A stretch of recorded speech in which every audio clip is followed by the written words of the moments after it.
Hello and welcome to Adobe APAC Live. My name is Flynn and I'm delighted to be here this afternoon with all of you and also here with Liv King. How are you? Good.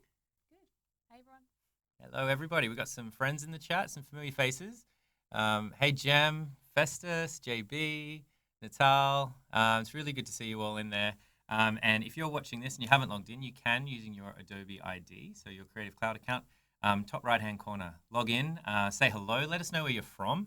I think last week we had people from all over Asia Pacific, Singapore and Hong Kong, here in Australia, in Sydney. New Zealand was in the house, which was really cool. So we'd love to find out who you are and where you've come from to tune in today. And thank you so much for being here. So we're going to cover like a very particular topic today, which I'm really excited about because as we were chatting, I know you as a digital product designer. Mm-hmm. And you also have this like rich background in brand design. Mm-hmm. And so you kind of have this really nice Venn diagram of these two worlds colliding. Multiple Venn diagrams. Right, even. multiple, of course, yeah. Like a lot of designers, you wear a lot of hats. Yeah, definitely. And then we started kind of having a chat about what you might do today. So, I mean, who better than you to explain what we're actually going to do? Cool. So, yeah, we are looking at digital product illustration. So I think when we chatted about what I could do on this, naturally I've been thinking about doing something to do with product, but illustration for product is something that really excites me. It's something that's been really fun in the last few years while I've got to work on products. And I think it's something that gets a bit overlooked as well. Yeah. Like it's the craft at the end of the kind of final designs that just before the release or just before you go live, like it gets to get put in there. And I think it adds a lot to a product. Yeah. And what I wanted to do today was kind of show how you can go about creating those illustrations and also the sort of thinking around why we use them and where, and just the process of what I would do when I was working, if I'm working on a product, and what my workflow kind of looks like for that sort of stuff. Yeah, it's really cool. I'm very excited about all of this. So Philippines in the house, a couple of people from Philippines, that's really cool. Launceston from Tassie, hey Rebecca, familiar face, welcome back. India UX, cool. We're gonna chat about some user experience things. Sure. I think UX and UI are like synonymous with each other, and everyone is so opinionated about it. What I really love about this, and we're going to step into it in just a moment, is your experience in the digital space and like understanding breaking everything apart from like an iconography kind of perspective, but also from a bit of a branding perspective, which I really like because that's the world that I love so much, which is really exciting. A couple more people from India and Melbourne. All right, cool. So yeah, if you're just tuning in, here with Liv King, and we're going to jump into some digital product design illustrations. So take it away. How do you start? Or maybe we should show the end first. We'll give you a little teaser for what we're actually building. Let's do it. All right, so I have just put together a little bit of a board of what we're looking at today. So this is sort of the end goal. Cool. My little cursor away.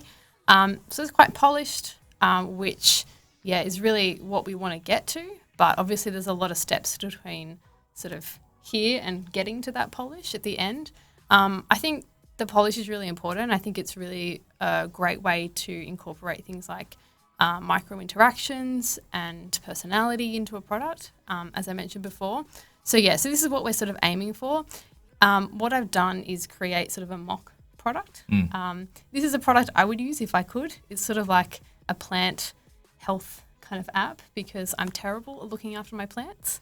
Me too. Just terrible. Yeah. Cannot keep them alive. Talking about my fiddle leaf fig that is either gets too much sun on one side and not enough on the other side, and I just keep rotating. Yep. And it's just kind of still not working. I feel like no matter what I do, I cannot keep it alive. I also just recently got a kitten and she just destroys them. So shredded leaves. Yes. Everywhere. Yeah, which is not a lot you can do. But anyway, I think this would be really cool as like a little app for people who are really into their indoor plants and want to look after them.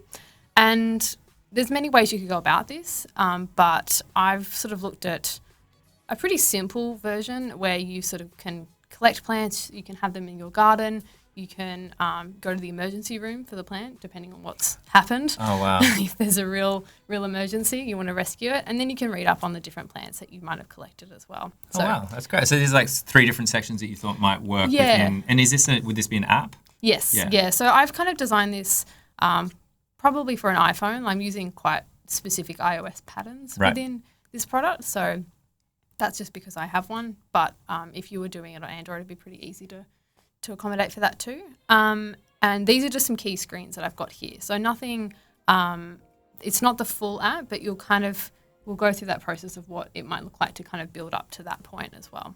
Yeah, cool. So yeah, so that's what we're doing. Fantastic. All right, well, why don't we jump in? As you're doing that, got some folks. Claire from Sydney. I'm pretty sure that's my wife. Hey, how you doing? It's good to see you in there. Iceland, Scott from Iceland. That's fantastic. BL says, hi, Miss Olivia. Might be someone you know. And Michael from Brisbane. What's up? Okay, great. Yeah, excellent. Cool. All right, why don't we get stuck in? Awesome. So what I thought I might talk a little bit around to start with is the why behind product illustrations. Great. The reason being is that, as I said, I think sometimes they're a bit overlooked as a design element when it comes to product design. People think they're sort of nice to haves, but actually what they do is a lot of different things within a product. So the first one I've got there is clarity. So it can actually serve as a way to really direct or highlight or guide a user through a journey in particular. Particularly when you've got sort of things like success states where, you know, you might have just completed an action and you need sort of guidance on whether that's been, or feedback, or whether that's been completed. It could tell you where to go next. It could be part of an onboarding. So it's really actually a nice way to incorporate direction and clarity into a product that may not otherwise have it. The other thing is empathy. So this is something I'm really interested in, and particularly from I guess from a storytelling point of view, is that it can really strengthen a connection between how the user is interacting with the product and kind of telling a bit of a story. So I think we were talking about previously, I did some work for Xero, which is the sort of accounting software, and we did some product illustration work with them. And really it was around thinking about, you know, people are dealing with money and this is like their livelihood and their business. So how do we empathise with them and say, well, just because, you know, that invoice might not have come through yet, like how do we empathise and make sure they still feel a sense of, you know, they can achieve their goals and they can use the product and it's not actually a negative experience as well. So I think that's really interesting. Getting rid of the all caps in red, Exactly, kind of error, warning, all that sort of stuff, and exactly. being a little bit more human. Exactly. So, and that kind of brings me to the last bit, which is personality, and that as well for me, with my background in brand, is also really crucial because I see a lot of products that, you know, they might be clean or minimal, but they have no personality, and I think ultimately the brand and the connection between the brand and the product is really crucial, and that's something that I look at a lot as well because I'm really curious about it. But this product illustrations can really help emphasize that personality, and it can bring to light the brand and the tone of voice and just what that product is actually doing and how it fits into your life a little bit. So yeah. Fantastic. What a good setup. I love that. Yeah, I just love anything about humanizing things on the internet. Absolutely.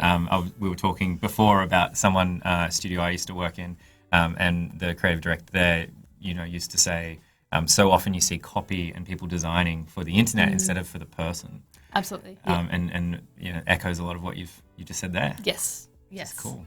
And then the other thing is that I thought I'd look at a little bit. Hopefully this is pretty easy to read. But sort of where do we use them? So how are we actually thinking about where product illustration comes to life in a product? Because it's not something that you would put everywhere throughout a product. It's actually quite a nuanced kind of element. And when you get into sort of the way I like to look at a product is sort of on this spectrum of utility, so really, really functional, through to expressive, which are like the moments where we can inject personality. And so as you can sort of see, all of these areas here are real opportunity areas to put in illustration. But when we get into things like settings, it's very utility. So we don't need to have like an illustration for every kind of setting element necessarily. Okay, so don't get too excited. No. So, okay. I think like it's not about putting it everywhere. It's putting it about in the right moments along a user's journey so that it kind of reinforces an emotion or a kind of tone through the product. So it's not overwhelming, but it's just the right amount. Great. Okay, cool. So that kind of brings me, sorry, this is a little bit of just like a product illustration 101. This is like a little presentation that we've got to set us all up. I love this. That's just how my brain thinks. It's so good. Presentations. This is a keynote, right? We'll do this as a live keynote somewhere. Yeah, could definitely do that. So you could break down product illustrations into different areas. So at the end of the spectrum, you've got icons. They're kind of sometimes not included in a product illustration depending on who you talk to because they're quite a functional element. but they can also be quite illustrative depending on how you use them. At that such a small level, you're really not putting a lot of detail in it. It's really about making it clear to a user what that icon does or represents or what the action it's associated with. Yeah. But then when you get up into sort of higher these are little ratios for the sort of pixels that you might have as a starting point for what the dimensions are for that illustration. But so you move into a pictogram, which is sort of what I describe as like a hybrid between an icon and an illustration. So It still feels a little bit icon-y, but you might be increasing detail. And that generally is how these work. As you go further up the scale, you can increase the detail because they'll have much more real estate on the screen for people to see that detail and appreciate it too. Spot illustrations are sort of getting again higher, and then you get to full sort of scene illustrations. And I think scene illustrations are great, particularly when you're getting into larger devices, so like iPads or even a desktop, depending on what product you're kind of designing for, because you're really making full use of that width and that size of the device itself. Yeah, cool. Cool. So this is sort of essentially where you might start with your product. So people, whether you're sort of familiar with UX or not, wireframes is generally where a lot of people start. This is actually quite a high fidelity wireframe. You might be looking at doing just even sketches. If you look through my notebook, I have pages and pages of sketches for this and for many other products that I've been through. And what this is, and what I typically use something like this for, is to start testing. And so this is really about the research and the UX side of things. And so I would test. I'm currently actually working on an app at the moment. I'm doing testing with a prototype that's purely black and white. And people are like, is it going to be black and white? Is it going to be colour? Right. That's but some people love classic it. feedback, right? Yeah. But I think it's easy to get hung up on things like colour when you're testing with people. It's really subjective. So somewhere you might start is with this. And this is really great because what you can do is you can really get some opinions and thinking and just looking at how it actually works as a functional product. But what it's missing is obviously that kind of personality and that sort of life to it that you really want to have when someone's interacting with it. And just a shout out for that, for those that may not have seen it, we actually covered wireframes fairly extensively with Matthias from Fjord. And so he kind of did that breakdown. So if you're sitting there thinking, oh, wow, it'd be great if we could do like a whole hour on wireframes, don't worry, we've already done it. And it lives up there online, so you can watch that at Adobe APAC Live and check that out. But we're going to skip forward to a different part of the process. Yeah, so imagine you've kind of gone through that process, you've tested, you're feeling really good about it. It's actually getting to the stage where you want to put it into production. So how do we start to refine and build the product to be that kind of final level quality that we want it to be? This is the fun bit. We were talking about this before. Yes, yeah. It's quite fun. Yeah, this is part of the reason why I wanted to do this, because I just find this part fun. Yeah, why more than not? anything else. Yeah. All right, so this is the last thing. So what I've done here is I've looked at sort of these wireframes, but what that has helped me look at in the product sort of overall is where I'm going to need to look at illustration. Now, this is just easy for me to keep a track of where I'm going to need to think about what's needed. So I know I'm going to need icons in the tab bar for navigation. I know that there's going to be a search function, so I'm going to need some results that match up with an icon, and that's going to be a little pictogram of a plant. I know that there's going to be a page for each of the plants, so I'm going to want to do sort of like a spot style illustration for that. And I know on the home screen, or that sort of my garden kind of area, you can, I want to have like a slightly bigger one, so like more of a scene style one. Cool. And I also know there's a section on categories, so I'll need to have some illustrations for those as well. Great. So you're kind of planning out where you're going to go before you Yeah. got a bit of a strategy for the different sizes that you're going to need to think about. Yeah. Otherwise, I would just go far and wide with illustrations, and then I'd sort of lose track. And I think you want to just make sure you're keeping a track of how much time you spend on things and making sure that's like quite streamlined as well. Particularly when, as I said before, you get towards the end of these projects, and it's actually quite tricky, and like there's a mad rush often towards the end. So there's always a deadline looming. Yes. Yeah. Cool. So just to jump over here, I'll take you through a little bit of the process that I went through in terms of looking at illustrating these. So I think like anyone, I need some inspiration. I think it's really crucial and really important. what I'm looking for here is a couple of things. One is like composition of just how I might draw the plant. So I've kind of taken some kind of ones here that I think are quite interesting, or here, and I'm trying to figure out what setting I want Might them. zoom in a little bit just in case people are watching on like a small screen Yeah, as we sure. move around a little bit. So yeah, here we are. So looking at composition and also things like setting. So, I don't want these plants necessarily out in the wild. I want to pick ones that are sort of in a home, so it kind of correlates with where I'd be using this as well. So Yep. thinking about those sorts of things, so grabbing those references. I've also gone sort of hunting for some different ways of treating the illustrations. So like some really lovely ones here that I found that have some more textural kind of elements to it. I might go down this route, which is really line-based. So it's like a very different kind of illustration style, Yes, isn't it? So yeah. you're trying to decide what aesthetic you want to get Yeah. very early on. Yes, yeah. And that's just helpful for me because I think I just work well once I've got a bit of a clearer idea of where I'm going to go. And what you'll see in the next sort of artboard that I've started to do that, I started to explore, but very quickly I kind of realised what I wanted to look at. But this really helps kind of provide a bit of a frame of reference for the direction. And this, I think you kind of, with illustration, you really, because there's so many different variations of like styles, you could really spend forever just exploring. Right. You've got to give yourself a bit of a time on Yeah, it to you get do. something done. Yeah. So in this case, I was sort of trying to latch onto something that I liked quite quickly. But so that's sort of what I was doing with these ones. And then the natural kind of next step is sketches. So Cool. these are pretty rough and loose, but I just grabbed these from my notebook and I wanted to start looking at what the forms felt like and just even putting things together and whether I'd be using like leaves for an icon or would that be a pictogram or how do I bring some of these shapes together. And then also looking at kind of just, I guess, as a basis to work from rather than sort of tracing. You could trace images, you could trace whatever you want, but I think for me I just wanted to get these on a page because as part of my process I just find it a little bit easier to separate myself from like looking at images all the time because I think you get very caught up with that. We spend a lot of time on the internet, don't we?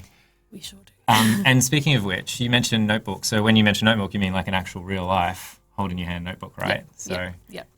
Get your sketches down and then scan it in. Is that what this is? here? Yes, Yeah. yeah. And I'm just a big fan of that in terms of the process, and particularly for people who are starting. I think it's a really, as you get more experience as a designer, I think it's very easy to jump into Sketch or to sketch things or to like Illustrator or whatever you're using and kind of have a bit of an intuition for it. But when you start, you need to develop that intuition and that kind of muscle memory, and sketching is a super easy way to do that, and I really encourage everyone to have a sketchbook around so that you can make notes. I mean, mine's full of little like scribbles, which probably are only readable and legible to me, Right. but I find it really, really useful. Yeah, me too. Yeah, always carry a sketchbook around. Yes, Yeah. definitely do it. Cool. So what I've done here is I've moved from sketches into starting to draw some things. Really, really loose, as you can see. They're sort of just all vector shapes. I've sort of just been experimenting with outline. I'm experimenting with sort of sizes. So how far down can we go before they lose detail? And that's something that's really crucial in product illustration for products, is making sure that they're readable at all kind of sizes, and particularly when they get down to that more icon pictogram level, that you're not putting too much detail in there that ultimately gets lost.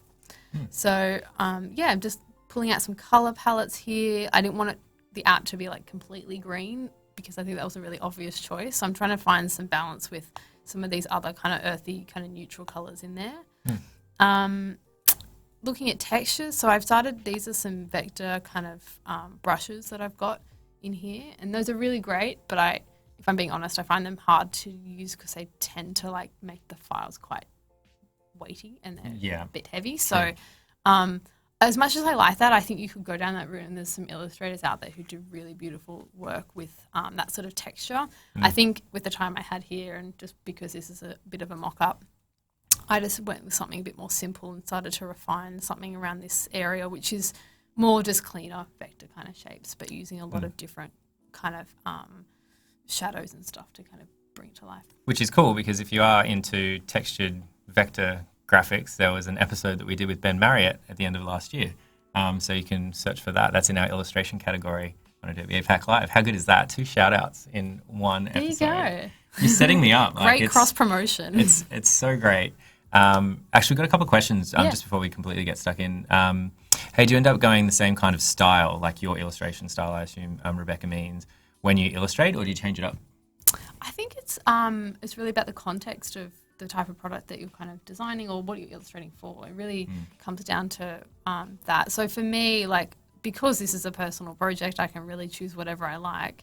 And when I'm looking at inspiration, though, this board might look really, really different to a different type of product. I know when I've worked on other ones in the past, it's more focused on sort of line-based things because that matches their brand overall. So for me, I probably go back to similar sort of more vectory sort of styles or ones with a little bit of texture, but I think it's really up to you. It can be completely up to you what you think. Just as long as it doesn't feel like there's a disconnect between the brand and the product when you're kind of putting those illustrations in. They need to feel cohesive, I would say. Oh, cool. Good question.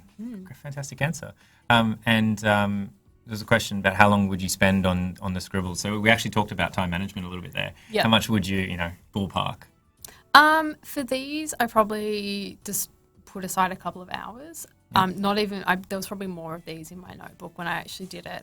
The ideation, it's hard to say because I think with this type of project, you're really, like, it's a bit of a mock one, so I've tried to keep things quite quick. But I think the ideation stage is really crucial. So I think if you can put away time to spend on that, not only to ideate once, but ideate again and again and again, because I think too often we get caught up just doing one and we pick one idea and it's like, that's good enough. Yeah. But there's nothing like sleeping on it and then coming back and doing it again, or you're doing it with other people. Like there's a really great Google exercise called Crazy Eights, which is pretty common in product design, but we use that a lot to riff off other people and work collaboratively. And I really encourage if you've got the chance to do that with friends or like mates, whoever you're with, just open up your kind of ideation kind of world, get out there and try it a bit more. I think it's really, really helpful. Cool.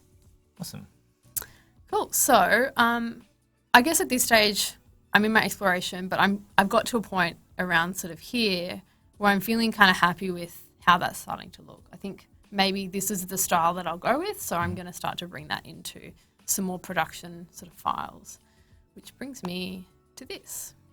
Now I'll just zoom out.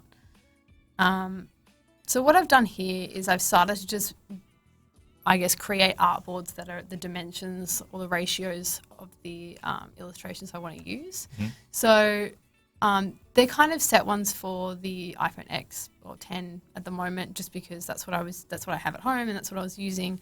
But really, it's good to think about these as sort of ratios so that you can scale it across whatever device you're actually designing for, from like like an iPhone S, whatever it is, and then all the way to like an iPad. So, but these is a good starting point. So what I've got here is tiny little icons, and then I've got, which I'll zoom in and show you. So this one for the Montserrat, I've got a little flat icon here. Now that's just a solid vector shape. It's pretty flat. There's not a huge amount of detail. There's a little bit, and that's that sort of pictogram level that we're after. Like not too complicated, but enough that you can kind of get a bit of a sense of the detail that's going into it. If I move along, this is sort of looking at a bit more of a spot illustration. This is potentially a little bit too complicated for a spot, but I've just kept it as it is. But it's, again, adding in more detail and colours, and we can start to see it building. And same for this one, which is going to be used on that sort of home screen. So more detail. And then I've done that for these other ones. So I've got a rubber plant here. So I've just taken the leaf to be the icon there. Also the pictogram. And then I've started to do illustrations for that, which will be used in more detail across the product. Yeah, so often in with digital products, apps particularly, you'll see the icon kind of this big on a website and then scaled down in every single instance, and it's exactly the same. Yeah. Rather than sort of designing it from scratch and actually thinking about each different kind of touch point, like consumer touch point. You've even got a favicon, which is the little icon, like in your website. If you have a look in your browser now, there'll be a little Adobe Creative Cloud one on this website. people often forget about, and they're so often like squished down versions of their blob. logo. It's Yep. just a little blob. Just a little blob. And they're hard to design because they're 16 pixels wide or something like that. Yeah, exactly. But yeah, it's such a difference. Like that, it's a family. It really is. Yeah, it's all about sort of knowing how you scale it up together and making sure that they still have that thread that connects them all together, but they don't have to be exactly the same at every level. Right. Cool. So I've done one for this little rubber plant, and then I've got this sort of hanging ivy one, which then just boils down to its little kind of leaf Little here as hanging well. leaf. Little hanging leaf. And what I've got here is our little cactus, which is probably the last one that I want to look at for now. And what I thought I might do is just do a little quick rushed demo of how I might illustrate this. Cool. I'm sure there are many ways in which people can approach this. I'm going to do a fast and dirty one. Nice. And I'm going to use my Wacom, which I have here. I just find this a bit easier in terms of getting, not only for speed, but also just getting the lines and stuff. It just feels a bit more natural, a bit more connected to what you'd normally use for a pen. And this is what you use at home? Yep. This is my one from home. I don't use it a huge amount in the office, only if I'm doing illustration sort of stuff. So when I get to, it's great, but otherwise it's mostly Post-its if I'm being honest. Post-its and trackpads and laptops. Yep. Cool. So what I'm going to do, I've got my sketch here, which is I've done previously. It gives me a bit of a sense of just where the shadows are, where the different components are for this cactus. I've also kind of gone ahead and put a little colour palette at the bottom here, which makes it easy for me just to colour pick those elements. And I'm going to just use my pen tool, or my pencil, I should say. And I'm just going to freehand kind of draw these shapes in. You could, because the style I've kind of used is pretty rough on these elements, and I want to keep it a bit more organic. I'm not too fussed about some of these weird kinky bits. I mean, I might fix that up a little bit like that. I like kind of using the pencil because you're kind of just getting that that outline, and then I can go ahead and fill it like that. So cool. It's pretty straightforward. I might just lock that back section there. If this gets a bit tedious, or I can answer questions while I'm doing this. Yeah, keep your questions coming. Chat room. So now's a good time because we're going to be illustrating up a cactus. Do you listen to music while you're designing? Yes, or sometimes audiobooks or podcasts. It really depends what mood I'm in. If I need to get something done really fast, it's music. It's sort of something that I can just put on and not think about. But if I'm doing something like I have kind of some time up my hand or up my sleeve, I'm being really loose with that because I'm going to just send it to the back in a second. Then I'll just listen to a podcast or something. Yeah. You heard of that Australian Design Radio podcast before? Rings a bell. I've heard it's pretty good. Really? I should really check it out, shouldn't I? One of the hosts is super annoying, but other than that, it's pretty good. Very good. No, I definitely listen to that. No pressure. You have to say that. Do I? Contractually obligated. Contractually obligated to say that, yeah, absolutely. Rebecca's asking, what music do you listen to normally? I have a very eclectic music taste. I would say that I listen to, what have I been listening to lately? I have a bit of classical sometimes that I listen to, or jazz. Depends what it actually is that I'm in the mood for. I did a really dodgy job of that one. I'm just trying to think about, I've been listening to a lot of The War on Drugs at the moment, which is just really kind of chill, kind of nice stuff. I find it's like really useful for just zoning out a little bit. Yeah. Mostly because their tracks are like really long. So you sort of, I think it's it doesn't distract me when it switches to a new song, for example. Yeah. Yeah, I do find that, podcasts and everything else can be quite distracting. Yeah. From some things. So sometimes it's great if you've got something fairly manual to do. Yeah. Where you don't have to think too much, but you've got a lot of work to do. I think it's good because you can kind of zone out. Yeah. But otherwise, music all the way. You guys liking our music in the chat? By the way, we've introduced some music. It's chill hop which I'm really excited about because no one told me I couldn't do it, so we decided that we would do it. All right. This is pretty rough. Again, I would do this a lot neater, and also if I was not have bad posture, bending over my laptop like this. How did you get into digital product design? So I've had like a really kind of interesting like journey in terms of design because I'm doing shortcuts where I'm just bringing these back and forth in terms of the layers. I could use layers, but I want to probably for now just keep it all on the same level. I initially started in like letterpress printing, so really old school kind of very hands-on. But then I went into sort of branding after that, and I guess over time, I think just because naturally we're just always using digital products so much in our lives now that I found my interest was getting more and more digital, and I wanted to I was finding as well, like if you kind of in branding, sometimes you end up just doing losing this layer.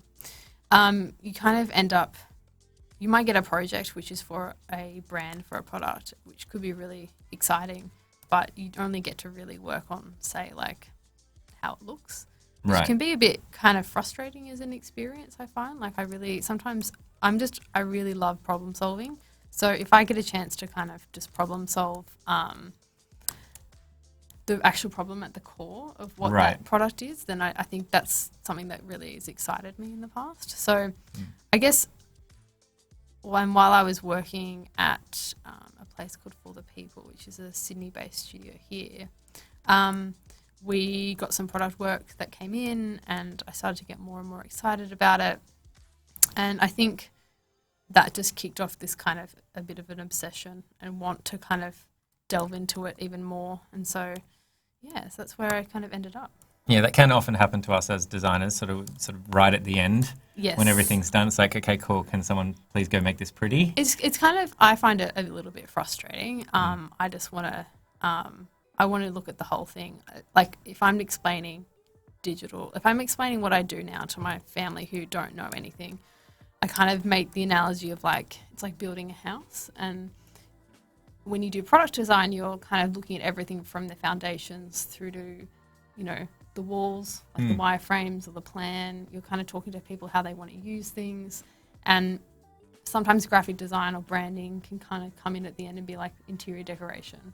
Or the real estate agent. Or the real estate agent, exactly. So I think for me, it's a much more holistic kind of experience where you get to look at sort of everything from like the beginning point, way at the beginning, to solving a really inherent problem all the way to the end of kind of delivering on that. Which is kind of like how when I started in letterpress printing, it was really similar, like being able to kind of see the journey of that whole design process from beginning to end. It's just something I really enjoy. I'm just too curious about everything to just only be happy doing one thing. Curious cactus. Yes. Speaking of our cactus, I am going to bring on one I prepared earlier. Right. This is just before you do, actually, we've got a couple of questions. Maybe we can tackle some of them. Yeah, sure. So Bea was asking, do you make your own colour palette or are you copying from other sources? Which is a good question because that's the question I asked you before it came on. So I colour picked from just some images that I found on the internet of cactuses. So I just wanted to bring in a colour palette that was a bit more specific to that plant.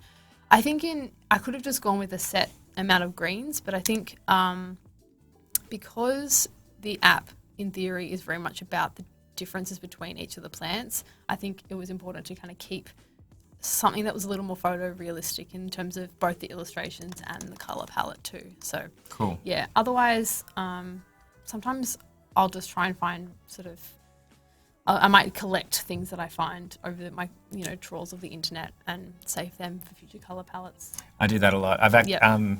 We might share this link I've just sent through to Nicole, who's managing our chat. Hey, Nicole. Just of colours.co, which I've just been using a lot as a resource. So for all the digital UX designers out there, I know there's a couple. I use it all the time. It's pretty awesome. So we'll share that link through. Background noise is cool. Yeah, that's great. I think on that note with colours, the thing when designing for products as well is that you really have to be conscious of accessibility. Yeah. So something maybe I can just show, like something I use, which is a little plugin. It's called Contrast. It's this one at the top here. So what I can do is I can colour pick my foreground colour, for example, that one. I can colour pick my background colour, and it will tell me what rating that gets in terms of accessibility, whether it fails as a colour palette or if it actually passes accessibility. So Okay, I had no idea that exists. That's an amazing resource. What was that called? It's called Contrast. It's just in the App Store, like on the Mac App Store. I'm sure you can find it other places as plugins and stuff, but that's something that's just always in the back of my head when it comes to designing things, particularly for products. Yeah, absolutely. And who are some of your design inspirations? Got a question from the chat. In terms of people? I guess. Yeah. That's a great question. I follow heaps of people. I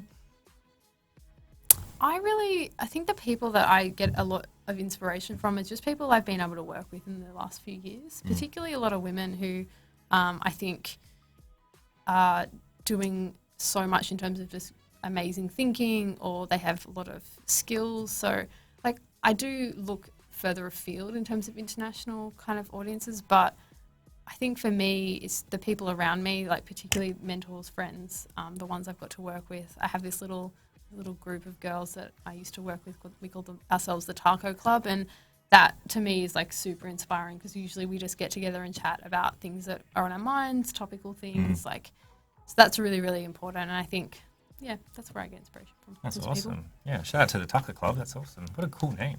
Yeah.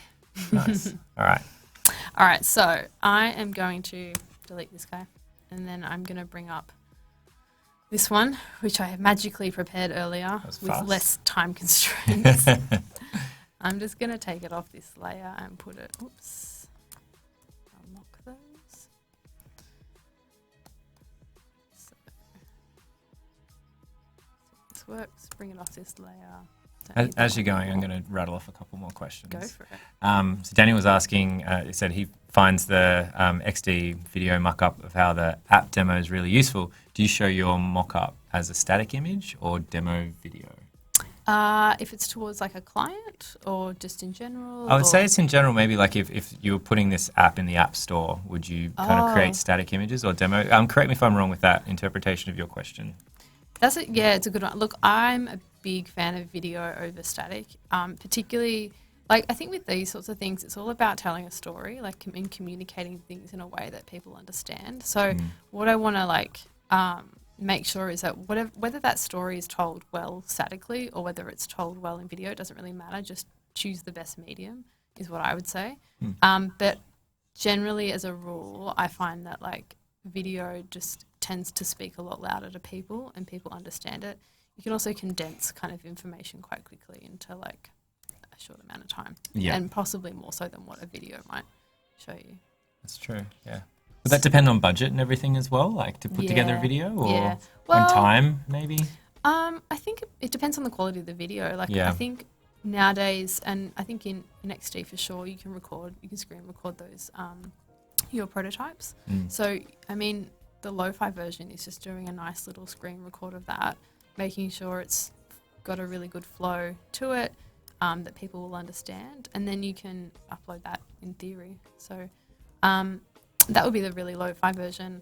I worked on the ABC News app recently in the last year actually, and I was up at my parents' place and they had ABC News on, and then I saw an ad for the app, which was really surreal. So I think that's when you've gone to another level. Did you point out it? You're like, Mom, Dad, look at this. And they're like, what do you do again? No, they kind of get it. Yeah. Slowly getting it.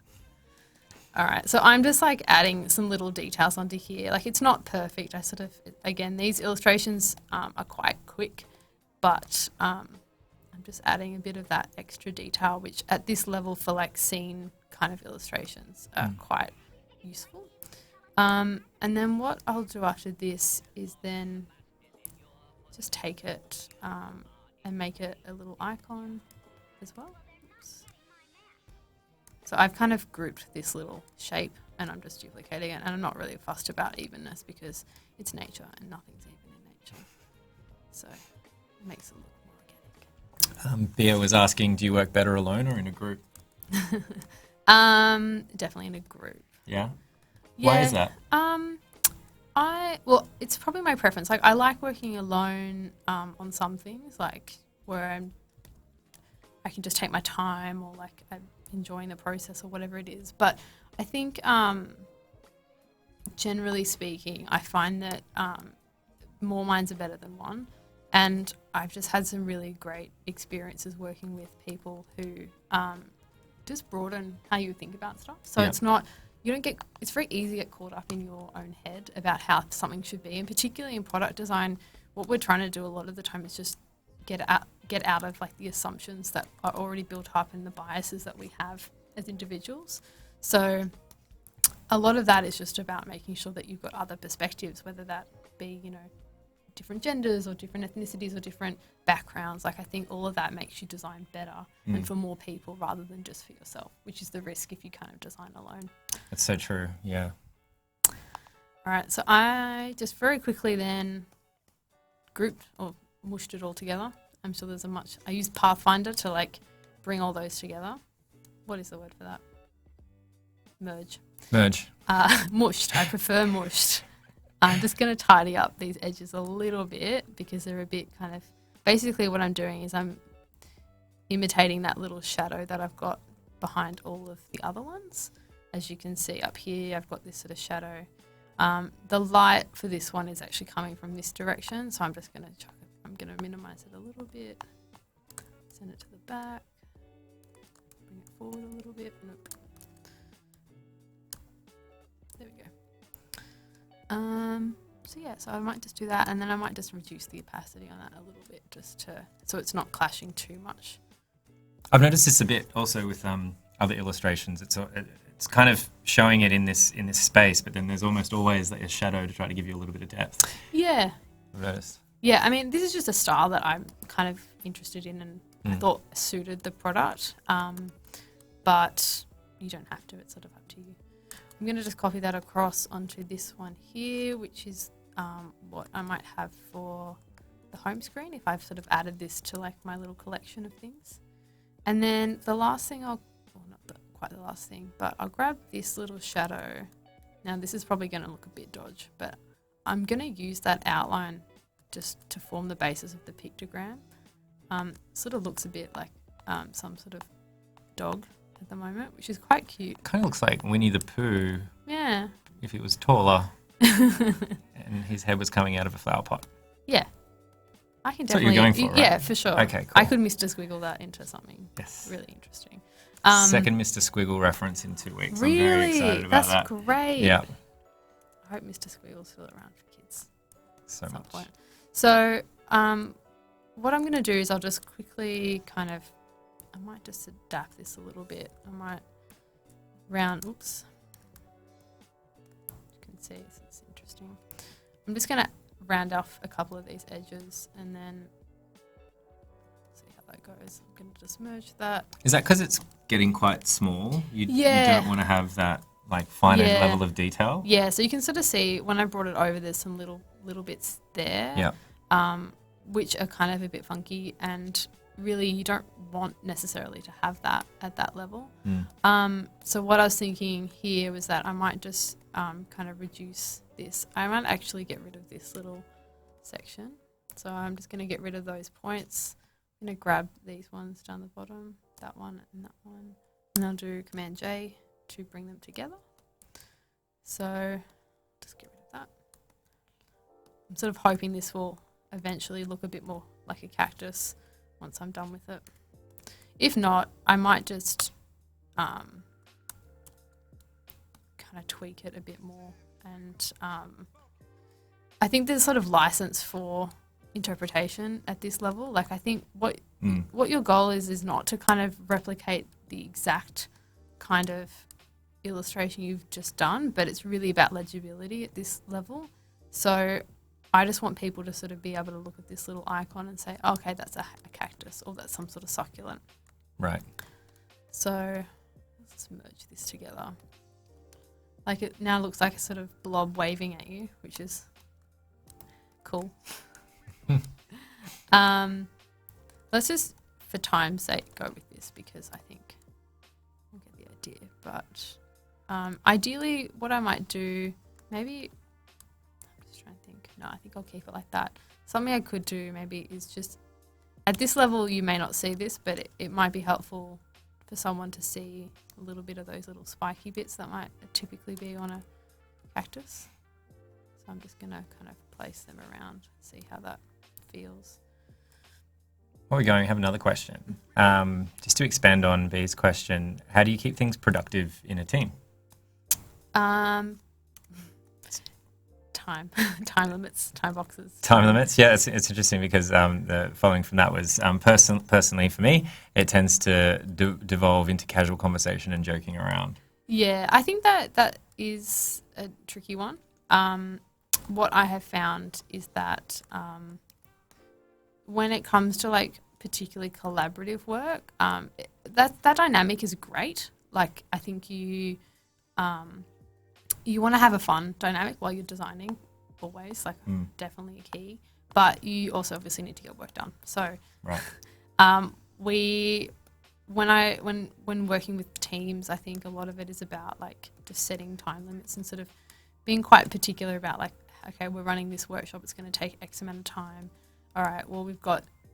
I think when you, particularly in product, we're working in sprints. Right. So I've decided that these don't look great, so I'm going to get rid of them. I'm just going to keep it as a little waving man.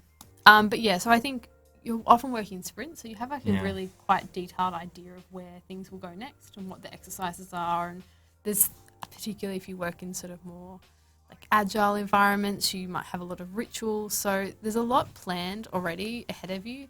So it's all about keeping to those plans, I think. Cool. So that's going to stay as it is, and in the future version of this, I will refine this cactus to look a little more cacti. But I quite like this guy. Like I think if you just give him little eyes.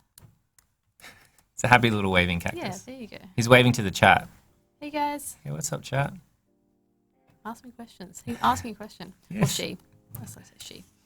All right, so what I'm going to do here, I might just actually very quickly make this bottom section a little neater. This is my lazy version of doing that, which was semi-successful.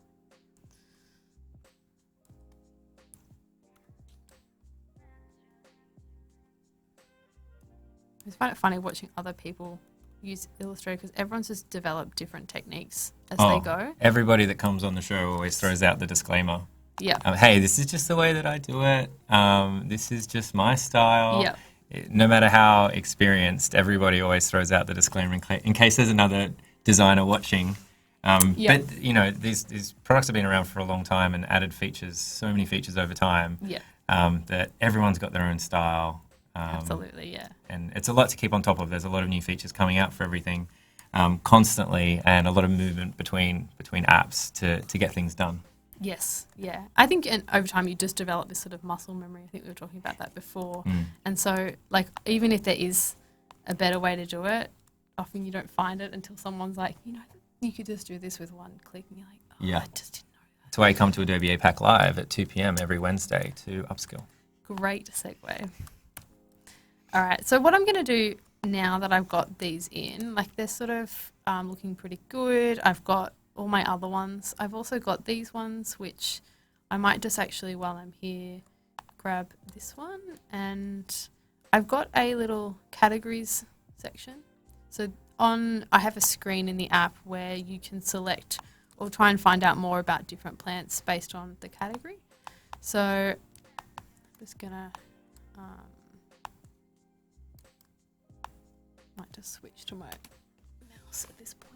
So I'm just going to get rid of this. So Carol, I can actually answer that one. We're going to show you what happens next right after this. We're actually going to jump into Adobe XD and look at some of these in situ. So we'll show you the answers to your question momentarily. So what I'm going to quickly do is just add this because I'm going to have a section on cactus or cacti in the categories page. So what I've done is I've actually I've taken off that shadow and I've kind of even on some of these, I might even just reduce that. I'm going to get rid of that one too. And I'm just trying to accommodate for the fact that this is a spot illustration. So it's smaller than a scene illustration. So we'd want to try and reduce the sort of, I guess, complexity of the illustration at this level. It can still be a little bit complex because these are quite big spot illustrations anyway, but I don't want to make it too much that it's a bit of a visual overload for people. So yeah, so that seems sort of relatively good for me now. So what I'm going to do is I'm going to use libraries, which I think is underused by a lot of people, but also a really, really cool feature. So what I've done, I'm going to bring this into XD now. So what I've got here is I've set up my library for this app. I've put into different kind of categories. I've got my pictograms, I've got my plant collections. This is the plant info pages, categories, and then another one which is sort of an onboarding one. Oh, you're so organised and I love it. Yep. It's so good. Just makes Everything's got their little home. Everyone's got a spot. I just want to make sense of my messy brain. It's so great. So what I'm going to do is I'm going to drag, it's pretty simple, just drag this in, which should work. It didn't. Typical. Yeah, weird. All right. I had this the other day, it was sort of a bit finicky. Well, that one worked. So yeah, so this one I'm just going to rename cactus. I'm going to put it into my plant info one because that's that sort of format that I wanted there. And then I'm also going to grab this one, drag it in, cactus, toss, and then bring that into my plant collection one. Let's see if this guy works now. Yeah, just needed some encouragement. It's a sleepy little cactus. Yeah. So that will be my pictograms. And then lastly, I will just bring in this extra category one that I've just made. Let's group that together.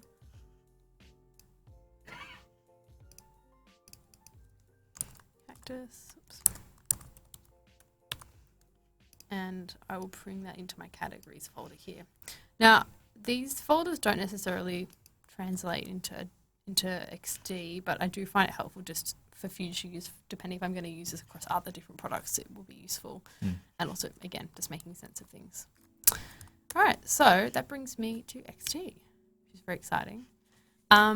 So what I've done here is I've set up the app. So it's gone a little bit further than where it last was in the wireframe. It's sort of got some colours in it. I've kept things quite restrictive in terms of the colour palette because I think what's going to happen is as more plants come along, they'll add the kind of brightness and the pop that will kind of be needed. Right, so you're thinking about the assets that are going to eventually come into the app. Yep. And that's going to add a lot of colour. So you can have a little bit of a chilled out kind of UI and okay, I think the last thing you want to do is make it all clash. So that's what I'm just conscious of here. And so I've got basically some key screens. I've got an onboarding one, which might be sort of explaining how you might, the different features of the app. I've got this, which is sort of your home screen where you can have your little collection of plants that you've got. This one is more of a little guide to different types of plants and if you want to learn more. Here is the search result. And so I've already pre-filled these with some little pictograms in there already, just to make things easier. This is a plant page, so this is what it would look like if you have kind of like you land on a particular plant and you're interested in that. My favourite page is the plant health, which is all about how to take care of your plants, and the emergency room, which I would frequently be in because my plants are always in a state of emergency. All the plants. I know. One day I'll be better. Just as we're going through this, we've probably got another 10 minutes or so left, so it's your last chance to ask a question. I know, Rebecca, you've got a question down there. We will get to that. We'll keep going, and then we'll collect sort of any questions at the end that you might have for Liv. So great time to drop your questions in there, and we'll get to it right at the end, assuming we have time, which we probably will. But we'll finish up first, then we can chill out. Yes. So I'm sure there's plenty. Have you done an XD one already on live stream? Yep. We've done a couple of XD ones. We've done kind of a bit of a walkthrough with Jason Grant, which is kind of exploring XD for those people that might be new. And Matthias, who came on, did some wireframing, did some kind of more like low fidelity wireframe prototyping. Yeah. So again, this is more definitely at the higher fidelity kind of range. And if you're a little bit kind of overwhelmed by XD, it's a little bit new, definitely go back and check out those ones. But what I've got here, and this is actually pretty simple, I've gone ahead and kind of obviously made up all these elements. I've got my nav, I've got search fields, all those core parts. And what I can do now is if I just go to File and then open CC Libraries, there are all my assets from Illustrator, which is extremely helpful. So I'm just going to go ahead and drop these in. It's pretty straightforward. The really nice thing, particularly on these ones, is that you can, if I just go to my little cactus, so that's my category one. If I just hover it over and it goes blue, it'll just drop it into place. Some of these don't drop in at exactly the right thing, so I might just quickly edit that one. Some of them do, some of them don't, but that's fine. We all have days like that. This cactus, it's the real problem. It is, it really is. I'll go down and find my one on foliage. So that's this one. So there you go. And there you go, it just works straight away. My flowering one, so that's this one. It's easy. It's just the cactus. It is the cactus. There we go. Just a troublesome plant. Yeah, hardy. Yeah, true. Stubborn, some might say. Yeah, that's probably a better word for it. So these two ones down the bottom would in theory be other categories. I'm just going to make them that colour just so it's clear. And then, I'll just open up CC again. So yeah, it's really straightforward in terms of adding these in. That one doesn't need to sit in here. I kind of want it just to sit around that section here. I'm also going to put in my little icon for the trailing plant, so this ivy, so that can just sit in there. So I've kind of made all these to exactly the right size. Right. You can adapt them or you can change them. It's really easy. I think they stay as vectors, which is the great thing. Just for ease, I've made them all the same here. So I'm going to go find, so this is one of my bigger scene illustrations. So I'm just going to drop that in. Works really well. I'm going to find the corresponding icon for that, which is this guy. Just drop that in as well. So yeah, as you can see, it's actually really straightforward to start to really bring it to life and to make it really much more detailed and get to that kind of level of quality that you want when you're starting to look at releasing it looks super cool. And I think the way that you've worked, where you've created the larger and the most detailed illustration and then worked backwards, is really efficient way to work, which we're discovering about you on the live stream today, which is really great. And it's also really smart because it doesn't, because you can really get that sense when you're online, especially in digital space, where something's just been duplicated and copied and it's kind of samey everywhere. And like you just grab a logo, we were talking about it again. It's something we were having a chat about before the live stream started. You see a big logo and then it's a small logo and then it's tiny and everything. And it just adds so much more flavor.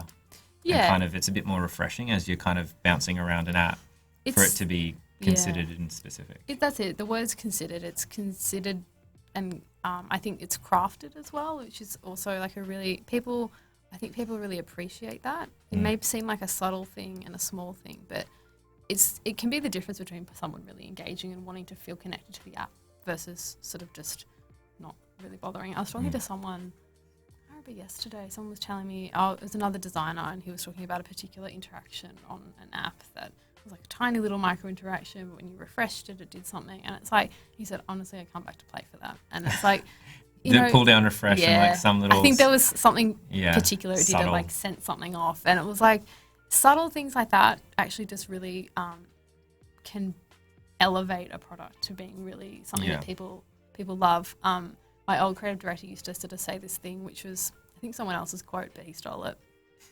First you win the eye, then you win the mind, and then you win the heart. And so it's all about bringing people in, engaging them. But it's actually on this journey for them to really come back and start to really fall in love with a product or something that they've got in their hands. So when you put in the effort to make people feel like they've seen, or that they're actually connecting with the visuals, I think it actually goes a huge way to making people love something that you're designing as well. Yeah, absolutely.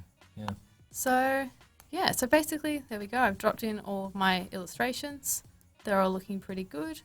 I think at this level, I would actually then go back and start testing this again with people. it's not quite ready. I think there's some little refinements that need to be made. There's some things around like sizing, legibility. I might go back in and refine a few details on certain things just to make sure that it's really kind of at the right quality.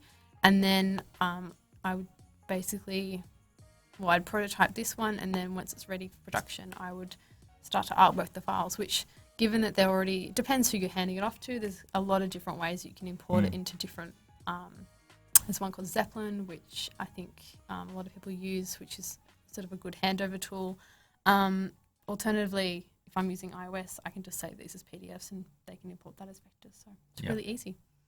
Yeah, very cool. Cool. Oh, it's been amazing.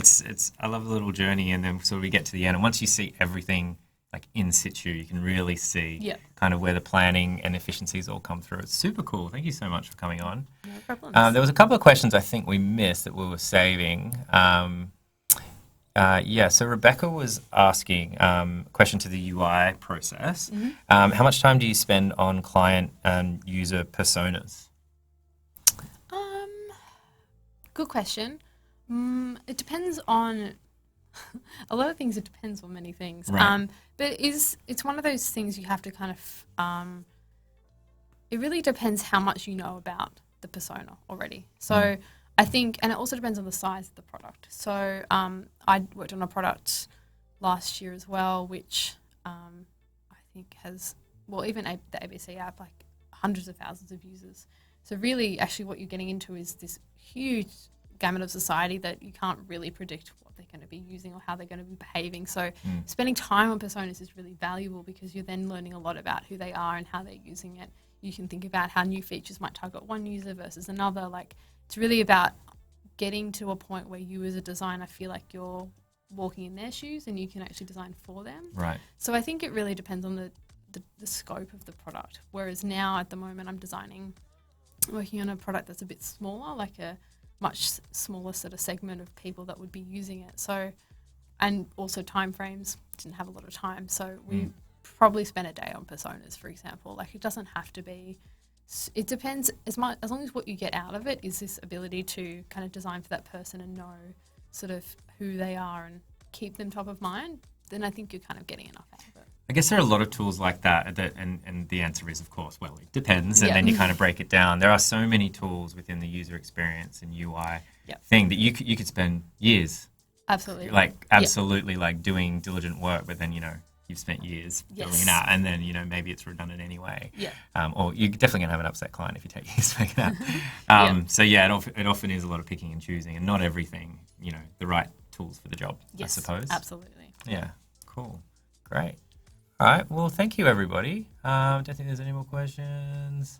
Chatting about the music. We've got to get that music fixed for you, Festus, because this Chill Hop album is amazing.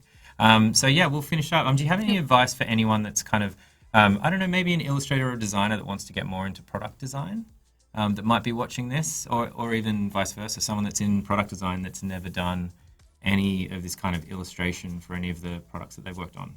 Any sort of... Yeah, I think for product designers who want to do more, I'd really encourage you to champion it. I think feel like you know why it's necessary, and feel like at the end of a project or towards the end you can say, we need to put away time to do this and explore this, and either try it yourself or get someone in, maybe sit down with an illustrator or ask someone to kind of mentor you and get some thoughts on how to do it. Definitely there's so much to read about it as well. But I think the difference between it being in or out of a product is really about someone really caring about it. So if you can kind of at the end say, I really believe this is a crucial part of this product, then it's going to try and, I guess you'll have more opportunities to work on it as well.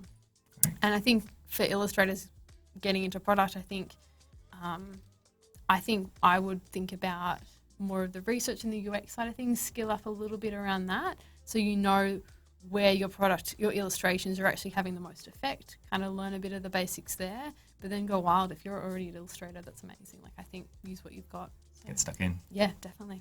Awesome. Well, thank you so much again. No worries. Thank you for having me. For coming along, and thank you everyone in the chat. Some great questions in there today. We hope you enjoyed the music. And we'll be back here next Wednesday at 2 p.m. We're going to get stuck into a couple of Adobe's newer apps like Dimension, which we actually haven't had on the show. We're going to have Jason Grant come on, the master of all things that is Adobe app in Sydney, and we'll see you then. So thank you very much. Thanks, guys. Bye.